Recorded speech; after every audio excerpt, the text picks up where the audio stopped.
Rano kecil tidak pernah punya kesempatan dipestakan oleh ayahnya, almarhum aktor Soekarno M. Nur. Kehidupan mereka waktu itu harus banyak prihatin. Sekarang Rano Karno sudah berubah menjadi manusia berhasil. Setidaknya lewat karya sinetron Sidul Anak Sekolahan, ia makin membuat dirinya terkenal dan rezeki mengalir deras ke koceknya. Ada Nunung, pelawak Sri Mulat yang juga tampil dalam sinetron Sidul Anak Sekolahan. Dengannya kami sempat berbincang-bincang ngalor ngidul. Ia merasa bersyukur karena rezekinya tak berhenti mengalir. Sampai September tuh show mas, yang penuh saya.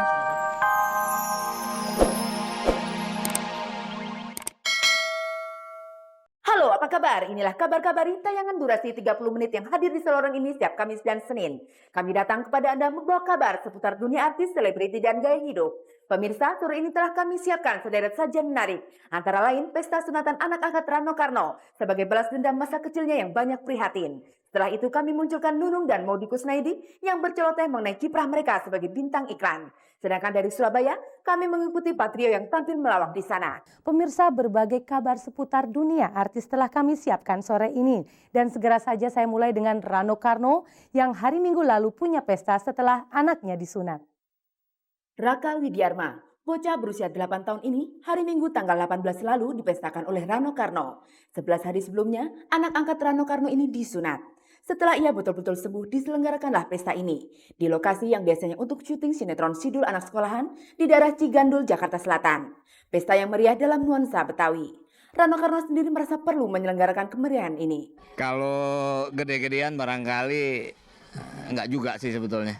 Ini mungkin pesta yang gede tapi sederhana. Tapi memang buat saya pribadi barangkali ini gede. Karena apa? Terus terang jujur ini barangkali balas dendam. Pesta balas dendam. Itulah semangat Rano Karno dalam menyelenggarakan pesta sunatan anak angkatnya ini. Soal kecil waktu aneh disunat nggak bisa kayak begini. Ya dulu belum nggak mampu kan orang tua. Ya sekarang kebetulan lagi ada rezeki. Dan kebetulan dia juga udah mau sunat. Ya udah jadi ya kalau juga supaya lebih kenalin dia tentang budayanya kan. Ya budaya Betawi. Makanya aku kemas dalam gaya Betawi gitu loh.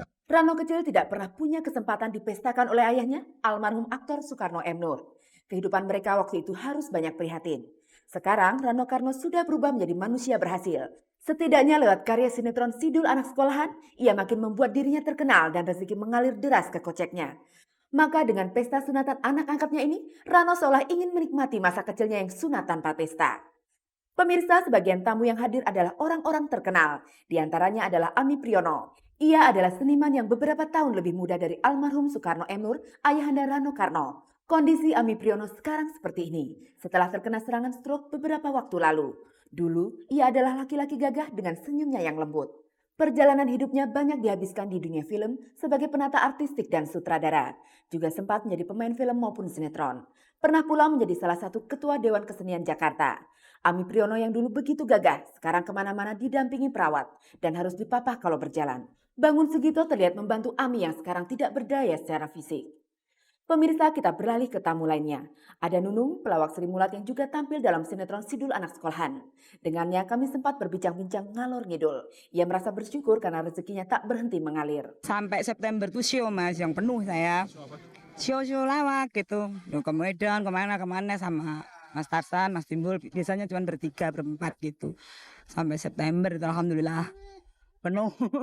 Demikian pula dengan iklan. Tawaran untuk menjadi bintang iklan juga datang dari sana sini. Cuman masih banyak yang lagi nego, juga udah yang jadi. Marah. Ya. Kamu udah punya anak sebentar.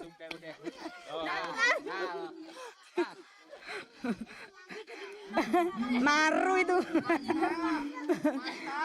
Istri tua, istri muda. Itu tadi adalah Mariati yang dalam sinetron Sidul Anak Sekolahan berperan sebagai Munaro, saingan Nunung atau Nyunyun yang ditaksir Mandra. Pemirsa, kita lanjutkan wawancara dengan Nunung. Udah bisa beli apa ya? Ya, ayo beli apa ya? Udah bisa beli rumah. Tapi di Solo, di Jakarta kebetulan memang nggak niat gitu, dulu nggak usah beli. Ya udah, orang Solo, kata keluarga udah di Solo aja ya. Tapi mudah-mudahan saya juga sekarang mau menetap di Jakarta, mudah-mudahan deh bisa beli, doain. Itulah, dari bayaran sebagai bintang iklan, Nunung bisa membeli rumah di Solo tempat asalnya. Berikutnya, ia ingin membeli rumah di Jakarta. Tak pikir uang aku tuh kerja di sini, terus kerjaan juga banyak banget yang di Jakarta tuh, ya bulan-bulan ini. Pinginnya aku juga Ya insya Allah deh kalau memang nggak ada halangan mau nyari yang kecil-kecilan. Nyari rumah yang kecil-kecilan. Secara fisik, Nunung mempunyai dua ciri khas. Yang pertama adalah tai lalat di bawah bibir sebelah kanan, dan yang kedua adalah caranya berbicara sambil menggoyang-goyangkan kepala. Aku yang ngomong hari-harianku ya begini ini, jadi di panggung yang begini, jadi di panggung sama harianku sih nggak berbeda. Jadi memang Tuhan memberi saya kelebihan yang sehari-hari saya pakai, saya pakai nyari duit juga oke. Jadi di harian Gojek sama teman sama saudara segini. Begitulah badan Nunung yang riuh rendah bergerak-gerak kalau ia berbicara. Dan terutama goyangan kepalanya itu dimanfaatkan betul-betul oleh para pembuat iklan. Kadang-kadang kalau di iklan ya Mas, kebanyakan kalau iklan tuh pokoknya diminta Nunung gini, karena masuk semua iklan aku mesti gini ya. Tapi gimana permintaan klien ya permintaan ya wis aku gitu ya. Kebanyakan iklan kan begini, masuk semua iklan mesti begini. Pemirsa, kita beralih lagi ke tamu-tamu Rano Karno lainnya dalam pesta sunatan anak angkatnya ini. Ada Basuki, ada Taufik Safalas, Maudy Kusnaidi, dan lain-lain. Mengenai Maudy Kusnaidi, di saat sekarang ini sinetron Sidul Anak Sekolahan belum mulai syuting lagi. Ia memanfaatkan waktunya untuk main di berbagai sinetron lain. Seperti gambar ini misalnya, ia tengah syuting bersama Camelia Malik untuk sebuah sinetron terbarunya. Di sela-sela itu kami juga mengajukan pertanyaan mengenai Maudy sebagai bintang iklan. Soalnya selama ini ia terkenal sebagai bintang yang memilih-milih produk iklan. Target audiensnya buat siapa, terus baru agency advertisingnya, terus baru production house yang buat. Sikap Maudy yang tidak mau menerima iklan sembarangan ini barangkali muncul dari pengetahuan yang ia timba di bangku kuliah. Soalnya aku kan kuliah ngambil kelas untuk advertising waktu di UI, emang sengaja jadi biar tahu. Katanya sekarang kamu juga di rebutan beberapa biro iklan, bener gak sih? Alhamdulillah, mau bilang bener tapi takut GR nggak ya? Benarkah Maudy menjadi rebutan biro-biro iklan? Nggak juga, nggak juga sih, tapi memang ada beberapa tawaran iklan untuk beberapa produk, tapi sekarang masih dalam tahap pertimbangan dulu apakah emang saya benar cocok buat jadi model iklan tersebut gitu. Terus ada yang bilang katanya kamu sekarang termasuk yang termahal, model iklan termahal di Indonesia. Gila, seneng banget deh. Walaupun kenyataannya enggak, tapi nggak apa-apa deh. Yang penting kan denger kupingnya tuh udah enak gitu. Wah, termahal, Ci. Barangkali Maudy memang belum termasuk kategori bintang iklan termahal, tapi setidaknya lumayanlah. Ya, termahal kalau dibanding sama yang nggak mahal, ya gue mahal emang. Kalau kalau dibanding sama yang udah angkatannya senior-senior, jauh lah gue. Pemirsa, ada keinginan lain dalam diri Maudy yang saat ini masih jauh panggang dari api. Entah itu bisa terlaksana atau tidak, Maudy ingin membuat sebuah tabloid. Aku pengen bikin tabloid mengenai apa ya? Objek pariwisata. Cie. Mengapa pilih tabloid pariwisata? Jujur sih seneng dengan ada kebebasan pers, jadi banyak tabloid-tabloid, cuman gitu loh yang dari yang udah aku lihat kok isinya malah lebih banyak yang menjurusnya ke arah-arah seks gitu. Kalau gue nggak salah ya. Maudy memang salah. Banyak tabloid yang tidak mengetengahkan seks sama sekali. Tapi berbicara tentang tabloid, Maudy berkali-kali mempunyai pengalaman buruk. Wah itu mah sering banget deh judulnya.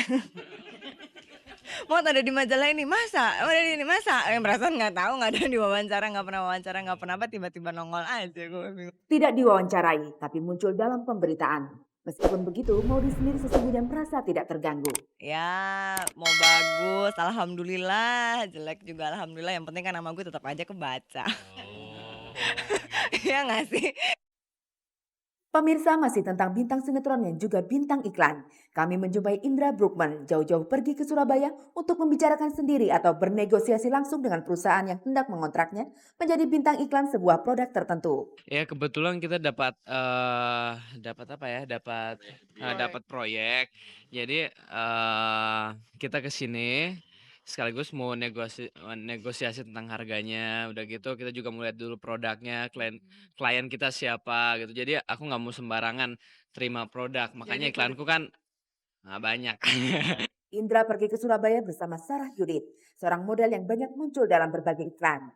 Keduanya diincar oleh perusahaan dari Surabaya itu. Dengan langsung menemui perusahaan itu, Indra berharap bayarannya bisa lebih besar. Ya jelas dong. Jadi kita kan seenggaknya bisa ada pendekatan secara langsung, jadi kita bisa ngobrol-ngobrol segini dong ada tawar menawar ya.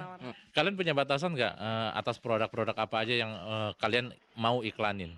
oh kita welcome semua produk selagi produk itu bagus dan budgetnya gede. Pemirsa, semuda ini Indra Bruggman yang baru berumur 18 tahun sudah mempunyai banyak uang dari penghasilannya sebagai bintang sinetron dan bintang iklan. Gue kemarin habis beli pulau sih ya di Pulau Seribu sana. Enggak lah, gue tabung lah. Untuk sementara gue tabung. Ya udah paling untuk jajan cukup lah, lebih dari cukup untuk biaya sendiri. Dalam hidup sehari-hari, kebutuhan apa yang paling menyedot uang mereka? Baju sama jalan-jalan paling ya. Iya, terus sama handphone lah gitu.